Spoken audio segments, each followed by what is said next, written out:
গতকাল থেকে 24 ঘন্টা আমরা ইসলামী গবেষণা পরিষদ ওই বক্তাকে টেলিফোন করছে, খাদেম ধরে।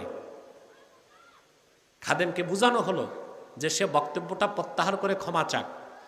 খাদেম বলে ঠিক আছে, ক্ষমা চাবে আল্লাহর কাছে, প্রকাশ্যে দরকার কি? বেকুফরা বুঝলো না, প্রকাশ্যে কুফুরির প্রকাশ্যে তওবা, প্রকাশ্যে গুনাহের প্রকাশ্য তওবা। ক্ষমা, আল্লাহর কাছে ক্ষমা চাইতে লজ্জা পায়। এই মূর্খ বক্তাগুলো বুঝলো না হযরতে আদম আল্লাহর একটা হুকুম মানতে পারেন নাই, তওবা করে হয়ে গেলেন নবিউল্লাহ। ইবলিসও একটা হুকুম মানে নাই, ঠিক না? আদম একটা হুকুম মানতে পারেন নাই, হুকুম একটাই ছিল। কয়টা? ইবলিসও হুকুম মানে নাই কয়টা? উসজুদু লি আদম ফাসাজাদু ইল্লা ইবলিস। এটা ইবলিসের ক্ষেত্রে আল্লাহ বলছেন। ফেরেশতাদেরকে আল্লাহ বলেছেন আদমকে সাজদা করো, সবাই সাজদা করছে, শুধু করে নাই কে? ইবলিস। আল্লাহ বলেছেন আবা ওয়াস্তাকবারা ওয়া কানা মিনাল কাফিরিন।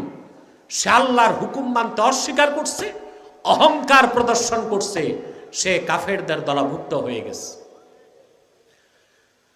আদম আলাইহিস সালামের ক্ষেত্রে আল্লাহ কি বলেছেন?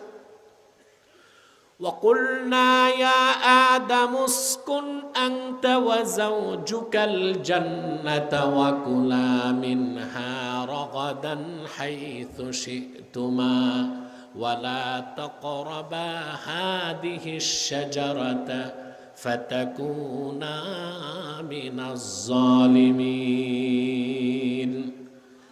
আল্লাহ বলেন আমি আদমকে বললাম, আদম তুমি এবং তোমার স্ত্রী পরমানন্দে বেহেশতে বসবাস করো, যা খুশি তা খাও প্রাচুর্যের সাথে, কোনো বাধা নাই, তবে একটা বৃক্ষের কাছেও তুমি যাবা না।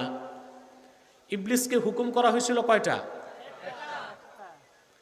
হযরত আদমকে হুকুম করা হয়েছিল কয়টা?